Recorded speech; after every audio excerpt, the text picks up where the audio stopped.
Good morning, good afternoon, or good evening, and welcome to today's Techstrong learning experience brought to you by Palo Alto. My name is Cody J. Brown. I'm the host of Techstrong Learning, and we have an exciting presentation ahead. First, I've got just a couple of housekeeping notes to cover. Today's session is being recorded, so if you miss any of our discussion, perhaps you'd like to rewatch or share with a friend, the on-demand recording will be made available shortly after we conclude our live session today. If you look to the right side of your screen, you'll notice there's a chat tab, and I'd like you to start warming that up for me now by letting us know from where you are tuning in. Right next to that chat tab, you'll see there's a Q&A tab, and that's where we would like you to submit all of your questions for today. If we're not able to get to them during our session, we will make sure the presenters do receive those questions after the fact so they can respond to you post-program. And of course, before we close out, we are giving away 4 $25 Amazon gift cards, so be sure to stick around. Our topic today is Headwinds, Crosswinds, and Tailwinds, securing the cloud in turbulent times. And joining me is Bob West, Chief Security Officer at Prisma Cloud, and Charles Goldberg, Senior Director of Product at Prisma Cloud. Bob, Charles, thank you both so much for joining me today. Would you like to get us kicked off? So, for those who are voyeurs and watching into our coffee conversation, I'm going to take a moment to introduce myself. So I'm Charles Goldberg, and I run product marketing at Prisma Cloud for Palo Alto. And I'm Bob West. I'm Chief Security Officer for Palo Alto's Prisma Cloud division. Thanks for joining us. Yeah, thank you to all those that are going to kind of peek into our conversation. So Bob and I are going to kind of reflect on the year we're coming to a close on and looking at next year, and maybe think about kind of the headwinds that we're going into the new year with, some of the crosswinds that we're experiencing, and some of the tailwinds. So we'll end on a high note with that. So I think the big headwind is kind of an obvious one and hard to ignore, is going into a recession. If nothing else, we're going to talk ourselves into a recession because that's all you hear about on the news, and consumer confidence, CEO confidence. Some of the stats I'm seeing is for a global recession, it's a 98% chance for 2023, and that Europe is probably already in a recession. And as the data comes out, we'll discover that. So what does that mean for those in cybersecurity? We haven't seen this in a decade. Yeah, so it's a very good question. And, I'd say a couple of things, even to your point, just the perception of a coming recession changes the behavior of enterprises, right? The leadership team is getting together and discussing, so what's our financial forecast, right? And how can we make sure that we're running a tight ship? And, it's similar to where we were a couple of years ago when the pandemic started, right? Where companies were looking at, so how much cash do we have on hand? What do we need to do? And that accelerated the move into the cloud. So I think that given the economic headwinds that we're sailing into, we're going to have a similar dynamic again where the CFOs are sharpening their pencils and saying, okay, how can we make our money last? And logically speaking, the transition to the cloud just reduces overall run rate costs. And then the question is, do you have a good strategy to get there, and how do you protect the information on the cloud? So I think we're going to see an additional acceleration of movement to the cloud by most large enterprises. Yeah, so of course I was thinking, the cloud, and everything always seems to circle back to the cloud. When we're in a pandemic, right, the cloud explodes. So what happens, as the economy slows, and we recently had earnings from the 3 major providers. They all break out their cloud right now. So I just last night I kind of pulled those numbers, and although all of them are slowing, the growth is still phenomenal. So I'll just kind of look down at these numbers so I'm accurate. But AWS still came in at 27.5% growth on just monster numbers. Azure 35%, and Google Cloud 37%. And that's slowing. And I think most companies would love to have that kind of growth it still just shows you the phenomenal flow into the cloud. So yeah, I agree with you. That's not going to change. There's one about some of the conversations you might be having with others. I've been doing some EBCs, and I've been getting a sense that with the investment slowing, and I don't necessarily mean to the cloud, but just general, right? The business units are looking at, what do we do now? What do we now delay? What gets canceled, right? And that reevaluation is happening, like you were sharing. And since the folks that come talk to us tend to be IT, security professionals, cloud architects, CISOs, I've been hearing words like, we're taking a breather, it's kind of slowing down, and it's giving us an opportunity to batten the hatches, was one word. Come up for air was one of the quotes. And they're looking at this as an opportunity to re-architect, or maybe look at different new services they rolled out, which often speed comes before security. And now there's a time and an opportunity to catch up. And I was wondering if you're hearing anything like that, or you have thoughts about that. Yeah, I am hearing similar things, and a lot of it really depends on in cybersecurity where the function sits, right? If you sit like the traditional model is that the CISO reports to the CIO. It's not the right model, but that's one of the most common ones. And in that scenario, the most common things that I'm hearing are either, budgets are being put, they're frozen or being cut. And at the same time, you look at the threats that we have, right? You think of the traditional nation states, you have the potential fallout from Russia invading Ukraine. The threats aren't going away, and they're not getting simpler. And I do think the good news, though, out of that is that it gives organizations time to really go back and inspect, are we taking care of the basics? Because that's where most organizations get in trouble. If you look at the number of ransomware attacks that happen, the vast majority of them are because organizations weren't doing the basics. And so in one context, it's actually a good period to be operating in. Companies have the time just to really reflect, are we doing the right things? Where are the gaps? And where do we go next? Yeah. Yeah. I mean, you gotta sometimes, take the opportunity when you have it, right? To, kind of fix the house, right? Yeah, for sure. And the other thing, I'm sorry for interrupting you, Charles, but the other thing that given the fact that there's a number of organizations that are pausing, I think it also gives security organizations to take some time and really tell a better story in terms of their business value. And that's one of the things that I see a lot, is that there's a lot of very, very smart chief information security officers, but most people that have come up in the technology ranks don't know how to tell a good story in a way that businesses can understand it. So one of the things I hear regularly is that the leadership team or the board of directors doesn't speak my language, and I don't have a seat at the table. And my response to that is, it's not their responsibility to speak your language. It's your responsibility as a CISO to translate what you're doing into a business context. So, when I'm talking to a CEO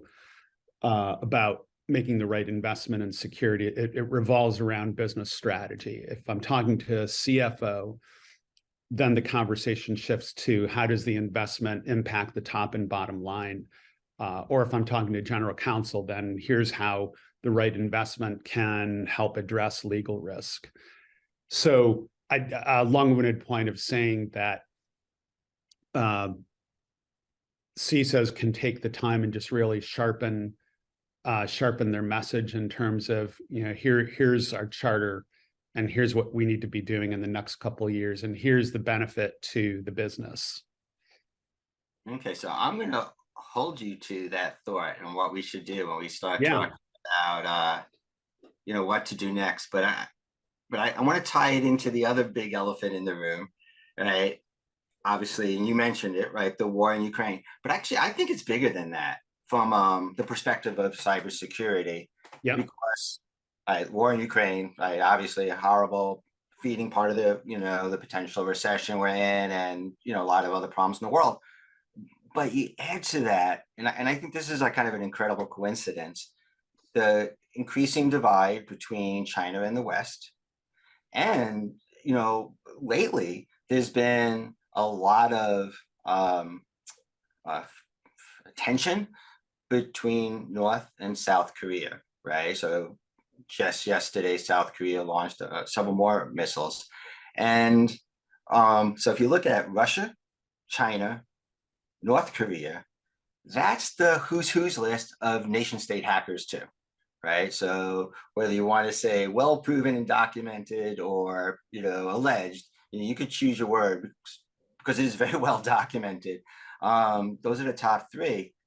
So I mean, I see that as a headwind, and I think it's sort of amazing we haven't seen more, kind of the colonial pipeline type actions than we have. We've heard a lot of saber rattling. Um, I know I read one article that basically said, at least for Russia and Ukraine, and Ukraine's no slack either for when it comes to cybersecurity and hacking, that they're just too busy, right? Trying to keep systems up. Russia redirected the internet in Ukraine, right?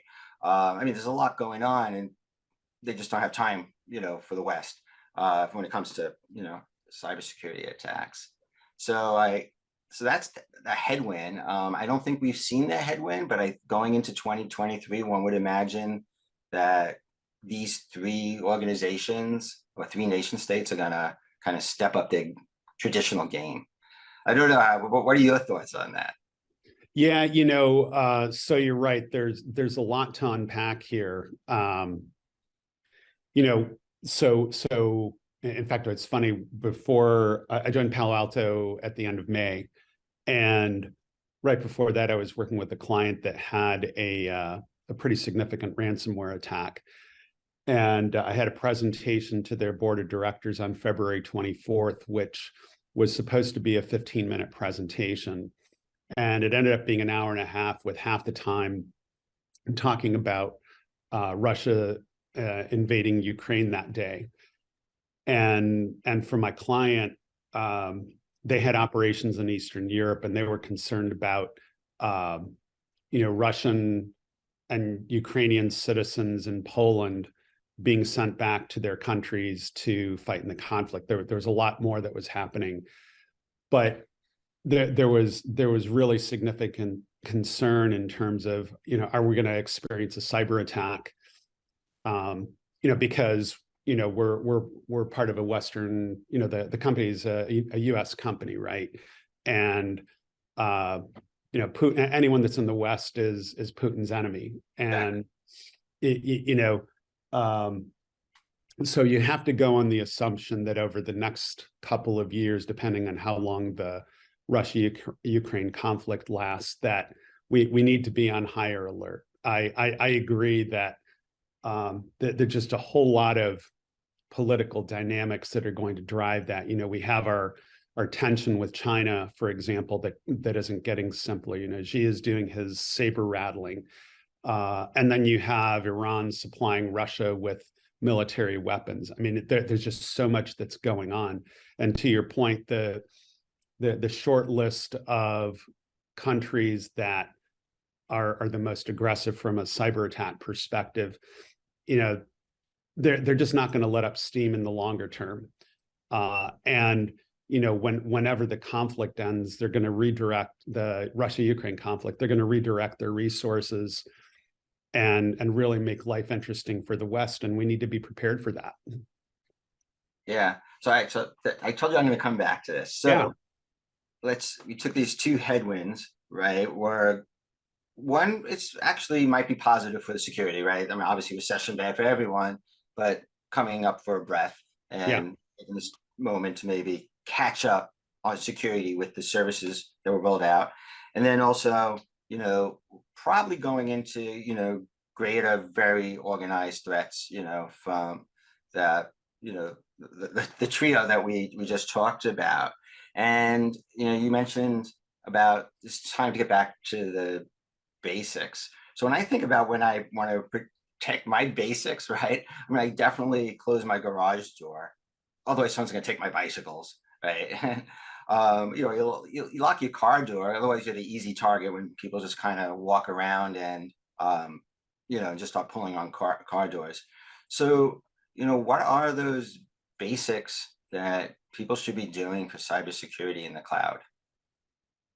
Yeah, couple things. So I'm a governance bigot, right? And just having, the starting point is having a conversation with the right people in the enterprise to understand, what are the business priorities, right? And if you understand the business priorities, then you can adjust where you make investments in terms of protecting information. And there's a number of ways to look at what you're protecting. One of them is looking at in my critical systems, what's the short list of systems that are driving revenue for the company. You can look at it from a regulatory lens, and given the fact that if nothing else, there's a perception that we're going into a recession, you can look at what does it cost to manage my core systems. So when you look at all of that, then you make the decision in terms of what's my priority in terms of moving to the cloud. So then when you move to the cloud, protecting information in the cloud really isn't that different from protecting information in traditional infrastructure. The difference is that most legacy tools that organizations use aren't architected to protect information in multi-cloud environments. So you've got to bring that suite of tools to the table, which is obviously what we do. I think the other thing that I would add to that is that while the perception is changing, there are still a lot of organizations that think moving to the cloud is less secure than managing my traditional infrastructure. There's this notion that, if I'm hugging my servers, they're more secure.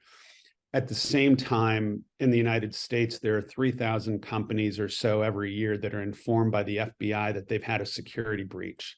And that's the first time they're hearing about it. Better than hearing about it from the New York Times. No, that's right. That's right. Exactly. Well, the customers and stakeholders are going to hear about it in the New York Times or CNN or pick your favorite media outlet for the first time. And that's what you want to avoid.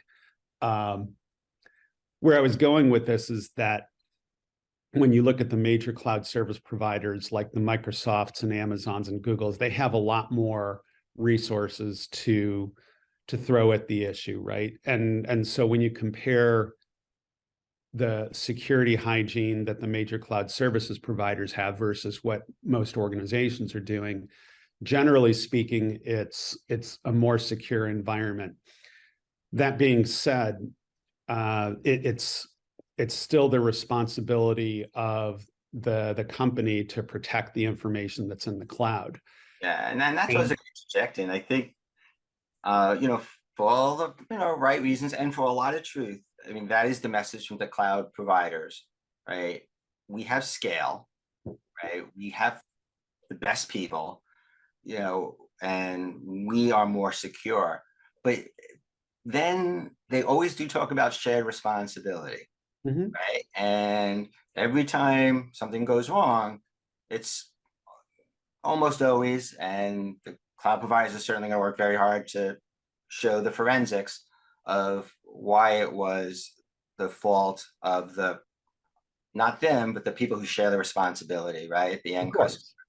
And 99% of the time, right, it is the customers. So yeah, so I think that's the thing, right? There's still that shared responsibility, right? You still own, let's just talk infrastructure as a service, as the most basic example, right?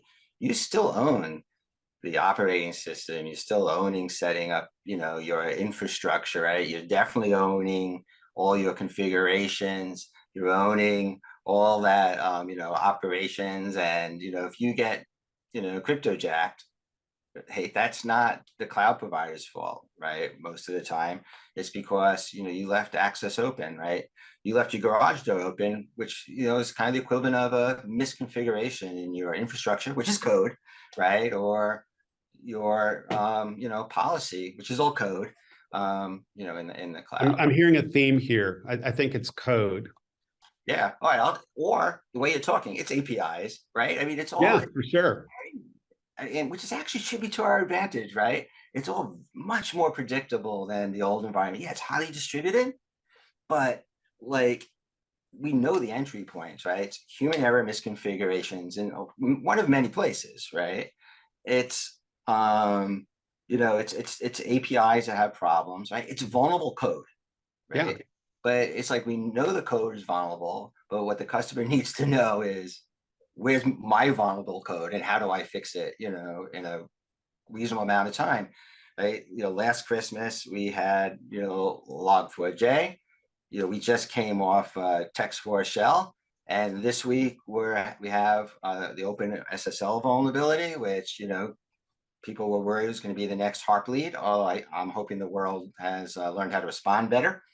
So, yeah, I mean, maybe this is the crosswind. Maybe this is a good way to go into the crosswind section. Yeah, So, yeah, I think so. better experiences, better tools, and a much more scoped area of focus to secure, even in the cloud. Yeah, so I tend to use quality as an analogy quite a bit. So think of in manufacturing, when a car rolls off the assembly line, you don't say, let's add quality now, right? It's a function of the manufacturing process. The recall is really expensive. Right? You better They are. Recalls are expensive. They chew up a lot of calories. But the big cost is the damage to brand and reputation. And I don't know if you recall, Toyota had a series of recalls around 2010, right when we were coming out of the financial services crisis, and as a consequence, the automotive industry was impacted pretty severely. People couldn't get loans to buy cars, and so in 2010, the average number of cars shipped for automotive companies went up about 15% year over year, and that's what Toyota was used to. They flatlined in 2010 because of the recalls. And for a $200 billion company, you're talking about a $30 billion hit in revenue just in 1 year, because it's not just a 1 year impact, right? It's typically a multi-year impact. And the same thing holds true in protecting information, where I look at breaches as being analogous to recalls. They're expensive, take a lot of calories, but ultimately the big cost is damage to brand and reputations. I was telling you about my client I was working with, and they had a big ransomware attack. The ransom was in the mid 7 figures, but we calculated that the total cost was somewhere around $500 million. If you look at the amount of business that was lost, regulatory fines, et cetera, it's a big number. And the goal that ultimately everyone's going to get in trouble. Everyone's going to have some sort of security breach. Yeah, actually, let me share my personal story. Yeah, go for it. A check for like $71.75, and that's because I think about 2 years ago, the company that takes pictures at my kid's school was breached, and I'm in California. Yeah, and, we take data privacy very serious and breach notification, and I guess state of California enforced the fine. And I don't know how big this photography company is, but they had to pay $4.5 million of direct cash back to the people affected. And we also just got this, it was paid in a Visa card, electronically. So I guess they hope people missed the email. But I did. Yeah. Well, and you think of, for a photography company, $4.5 million is a really big check. I mean, that's, I'm sure, putting their business at risk. And then that scales everything from small business, which I'm guessing small, not even medium, to the stories you're telling. Yeah. And to your point, it's similar. If you think back at the Target breach back in 2013, it was because their HVAC vendor who was connected to their network wasn't protecting their infrastructure properly. So, that speaks to, so how do you make sure that the third parties you rely on to run your business are protecting their information properly? And you can, obviously a cloud service provider is one of those third parties. Where I was going in a long-winded way, though, using quality as an analogy, is that building security in, right, as you have this model as you're transitioning code, workloads, containers to the cloud, that you have security built into the process, right? In terms, especially in the DevSecOps space, because once call it a software supply chain, right? No, exactly, and it's similar to quality. It's close to impossible, if not impossible, to retrofit security into applications and infrastructure. Yeah. So how do we do that? I mean, what should people be looking at? Yeah, so part of it is using the right tools that in the case of code, that you use the right security tools for testing and monitoring throughout the life cycle. It's not just during the development life cycle. You've got to take a look at code during production. There's a reason why people talk about shift left all the time, right? Exactly. And factory and not recalling it off the highway. Yeah. And the other thing, going back to governance, as I was talking about earlier, is this is a tone at the top issue. So think of quality in manufacturing again. You think of Ford used to have this slogan, "Quality is job one." It was something that the leadership team made an implicit decision to say quality is important to us. And in a similar context, if the board of directors and the leadership teams say security is important to us, then it's going to happen. And going back to, you've got to tell the right story as a CISO. Here's what we need to do. Here's what you get for your investment. And really building in security into the development lifecycle. The other thing is, it's a cultural shift for developers, right? Because developers just want to get code into production, and there's a large number of developers that look at security as being the business prevention unit, right? It's slowing me down from doing my job. But you have to put it in terms that the developers understand, right? It's, we're not just doing this to protect the organization, but as a developer, you don't want to be the cause of a security issue, right? And if the security team is having the proper conversation, it's, we're here to partner with you as developers. We want to give you the right tools. We want to teach you how to use them. And then it just becomes part of the development process. The security team should be spot checking periodically that the developers are doing their job. But the big thing is integrating it in just a core development process. Yeah, so let's stay on that. We're talking about the people. And I was thinking that maybe what has traditionally been a headwind, for, I don't know, 10 years, 20 years, is now maybe a crosswind, and that is the skill shortage, right? We talked about that's, what the cloud, says they bring, but they're really bringing it, for infrastructure down or whatever, if it's a SaaS, the software down, it's not protecting everything. There's always shared responsibility. But so there is this skill shortage everyone talks about and is experiencing. But that's why I'm thinking it's a crosswind. Things in some ways are getting worse, with the Great Resignation. Although now with the recession, maybe people are locking in place. And because it's been so hard to hire, people talk about how we haven't seen more layoffs, right? Which is driving the Fed crazy in the United States, that, we're not seeing more layoffs because people are holding their people tight because it's been so hard to, hire them back, right? So you want to hold onto your people. So, that's why I'm thinking it's a crosswind now. We'll see what things bring as it gets worse, because some people that lose their people, it's going to be opportunities for others to hire. And that includes developers. You're talking about developers.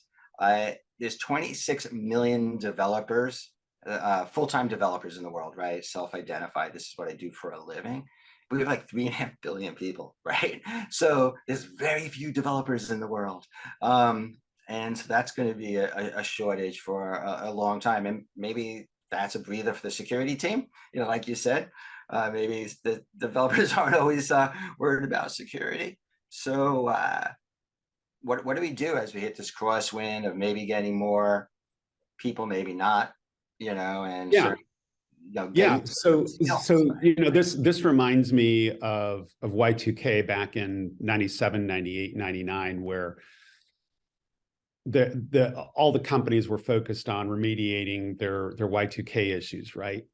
And because of that, there were very few issues globally. There were some blips here and there, but there was a really large percentage of resources were redirected into addressing Y2K.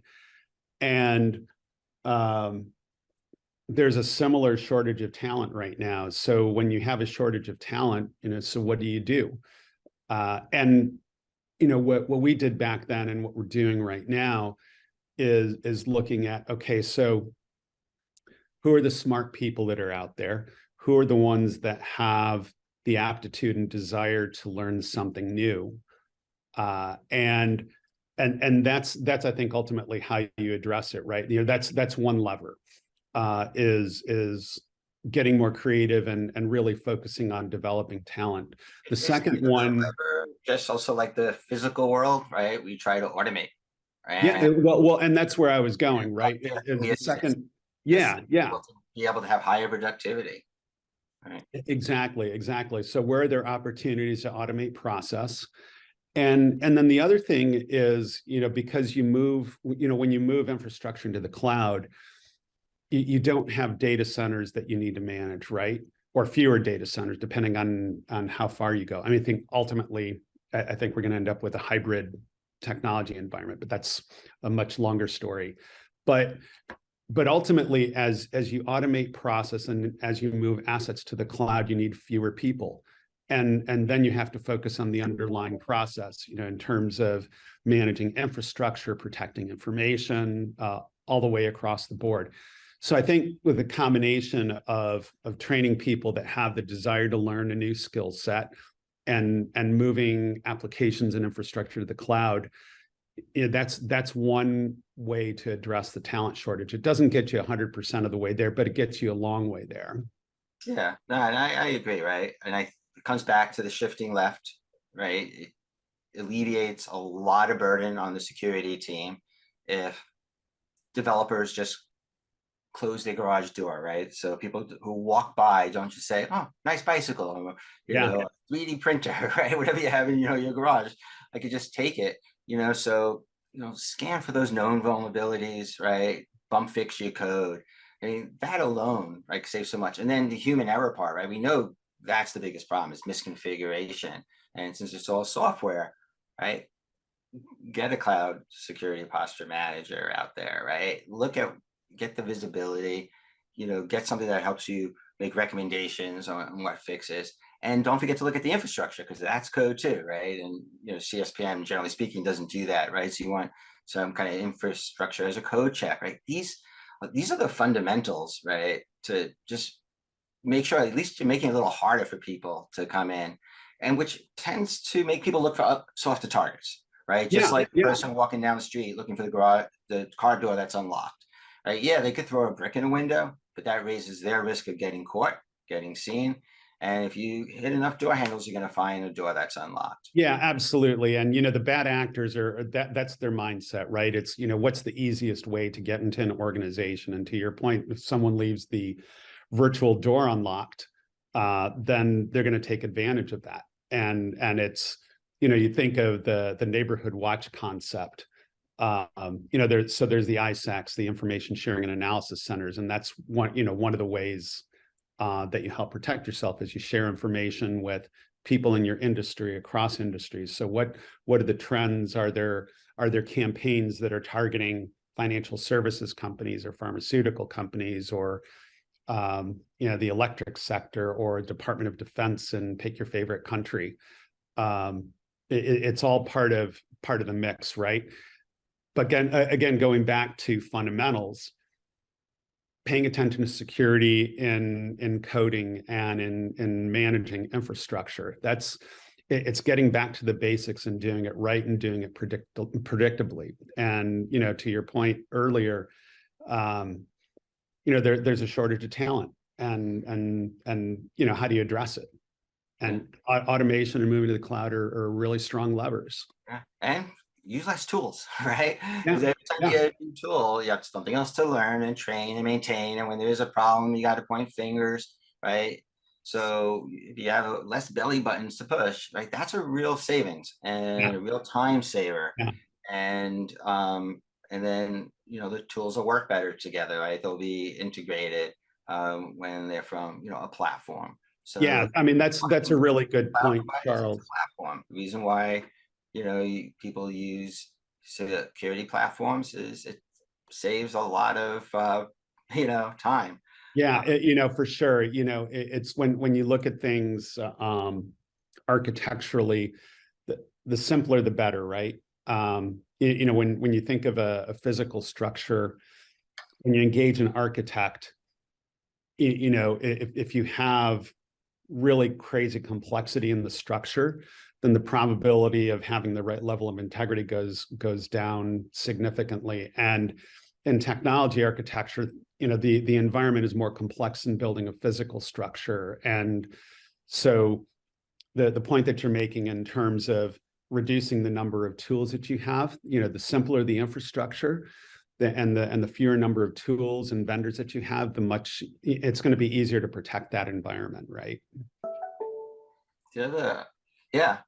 So another crosswind I was thinking about is, and you can tell me if you think it's from a security perspective, you think it's a crosswind, or maybe it's a tailwind. But I saw this interesting stat, which is what made me think of it.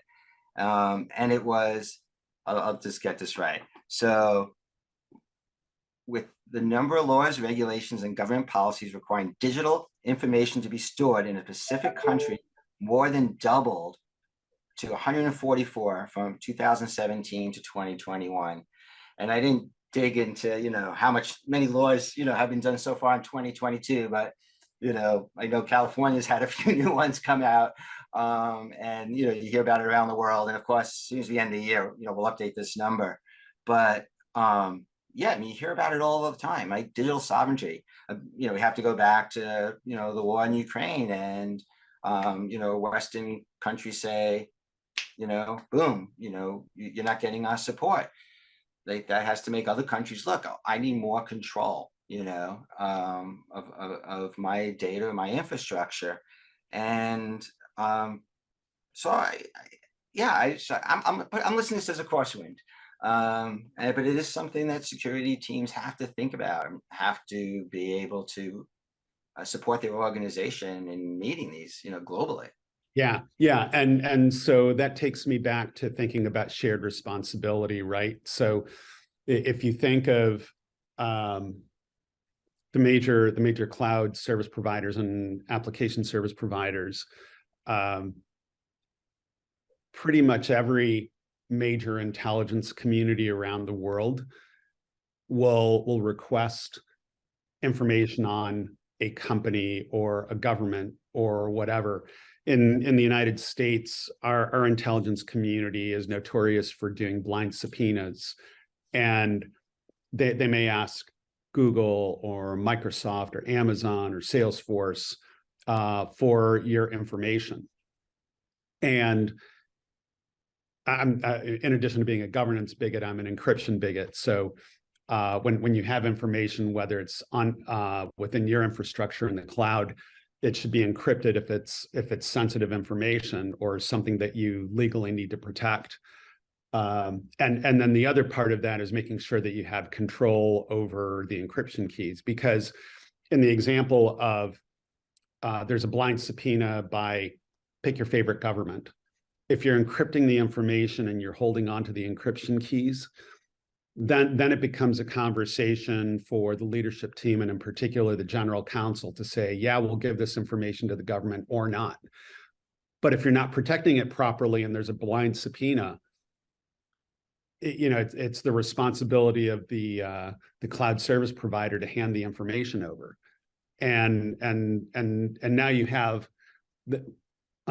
you're not just addressing privacy issues, you're potentially addressing data sovereignty and data residency issues if you're using the right security hygiene. Yeah, but also comes back to tools as well. Absolutely. Think about, Prisma Cloud. Last quarter, we added Japan. This quarter, we added France, as regional sites. So typically, the best way to secure the cloud is with the cloud.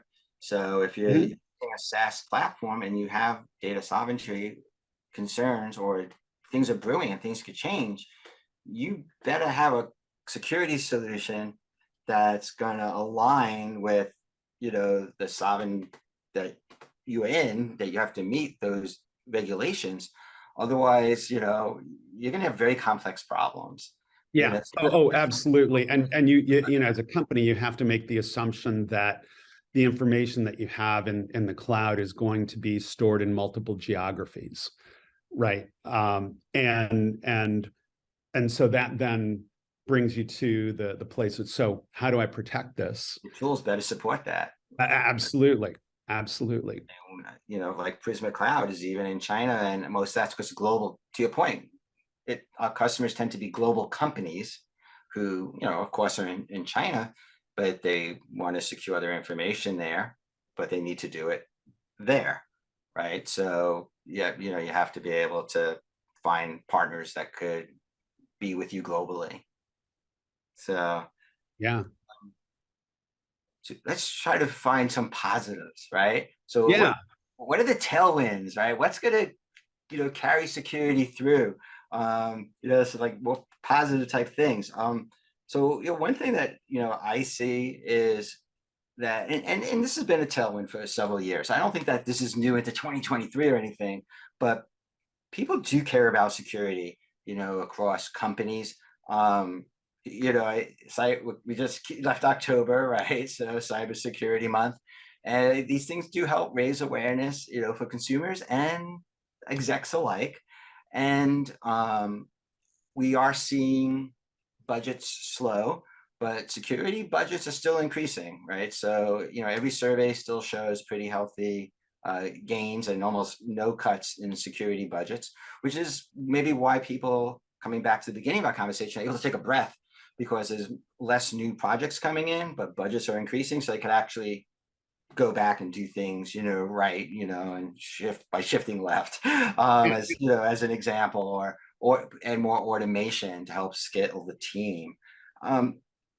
So one of the, so I came from the encryption space, right? That's, I spent a long time in that side. So you're speaking my language when you talk about encryption and key management.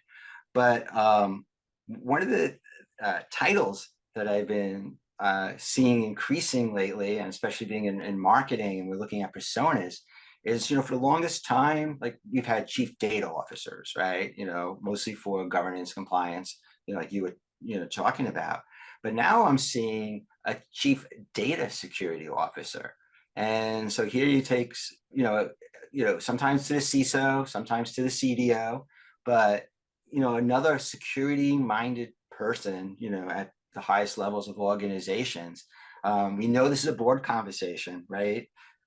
We don't want that call from the FBI, or, we, the board, don't want to read about it. My example, the New York Times, which way too many breaches are still discovered by third parties, right? Because people don't have that visibility, which, you need to get. So, yeah, I mean, so maybe how do we communicate better now that we have the attention? Yeah, so I think part of the talk track is that everyone's going to have a security issue, right? And think of retail banking. Banks get robbed on a regular basis, but the fact that they get robbed doesn't mean you shut the business down, right? You put the right controls in place. So you have video cameras, you have packs of dye and stacks of money. So then when someone steals it, you have a reasonable idea of who did it. And banks have a formula where they can tolerate a certain amount of loss. Right. So if it stays within this boundary, then we're fine. But they're going on the assumption that they're going to lose money, not just from people externally, but also internally. Acceptable risk. Yeah, right, exactly. Insider risks are a big deal. Acceptable risk. Yeah, so you have to figure out what's acceptable for me as an organization.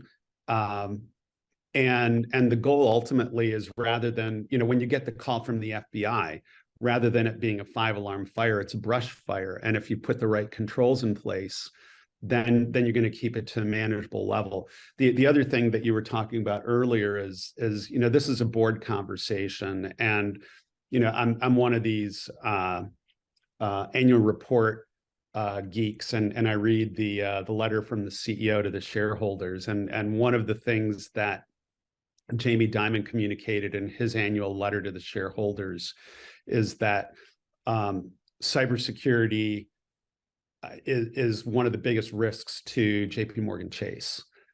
And that's becoming much more commonplace. So you have to, one of the things that I think can be done much better by typical CISOs, and I would assert that it's the responsibility of the CISO to work with the board of directors and make sure that they understand what questions to ask, so that they can provide the proper oversight over the organization. And that creates a couple of dynamics. It creates a stronger dialogue in between the CISO and the board of directors. But then it also helps the board of directors perform their responsibilities. I'll go back to the Target breach in 2013.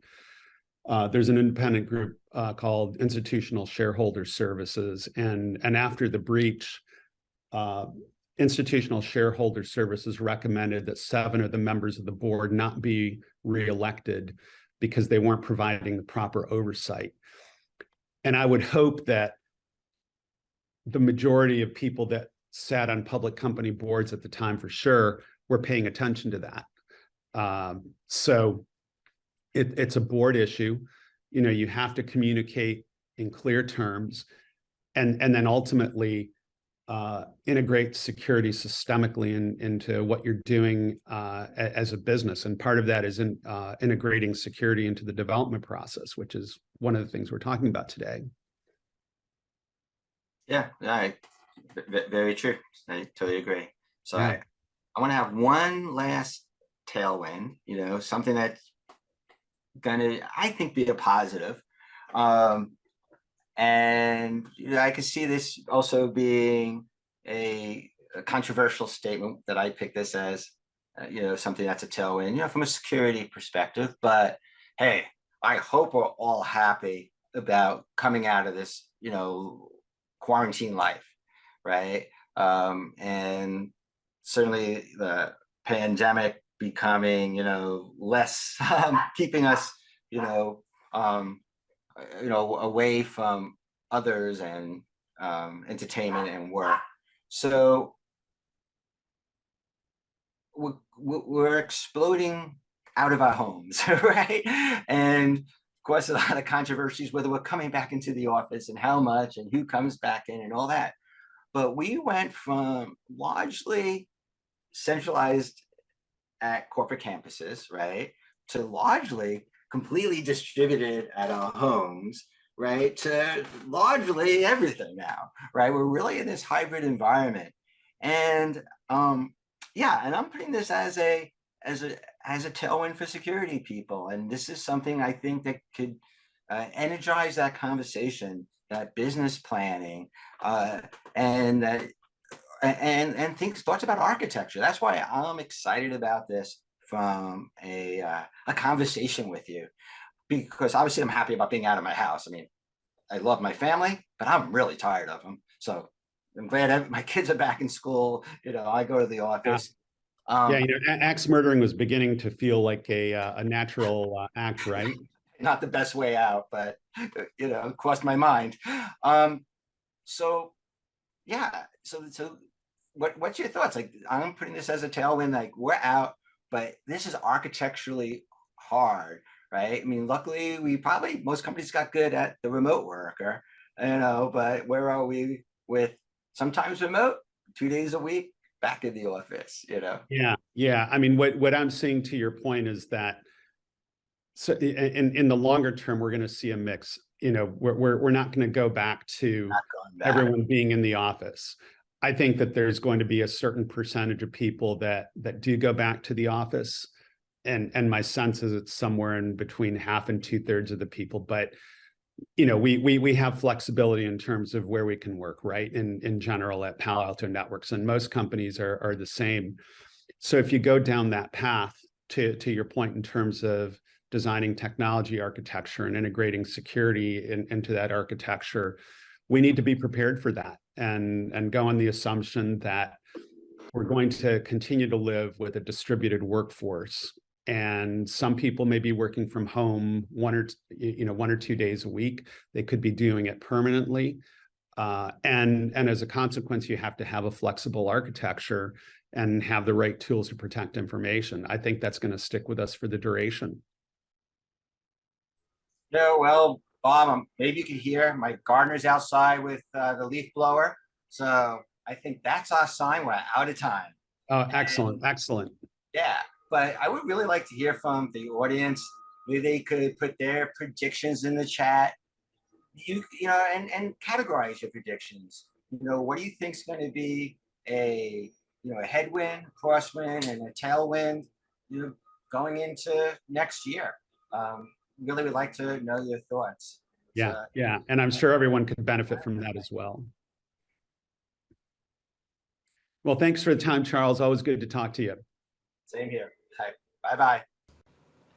Well, Charles and Bob, thank you both so much for joining me today. I really, really appreciate the time and effort that goes into putting together these presentations. So thank you. I'd like to quickly remind our audience that today's session was recorded. You'll be receiving an email with a link to access the recording on demand, or of course, you can find it living on the Security Boulevard website at securityboulevard.com/webinars, and just be sure to look in the on-demand section. The 4 winners of our $25 Amazon gift card drawing are Emily H., Eckerd O., Ajit B., and Nick D. So to our 4 winners, congratulations. Keep an eye on your inbox to claim that gift card. It should make its way over to you in about the next 48 hours. If you don't happen to see it, do check your spam folder in case it gets filtered out. I'd like to thank Palo Alto Networks for sponsoring our program today. And to everyone who's been with us, thank you so much for being here. We really appreciate your time, and we also really appreciate your feedback. So there will be a survey that pops up as soon as we close out. Tell us your thoughts about our program or what you'd like to see on an upcoming program. Otherwise, we hope to see everyone at a future Techstrong learning experience. Have a great rest of your day. And Bob, Charles, thank you both once more.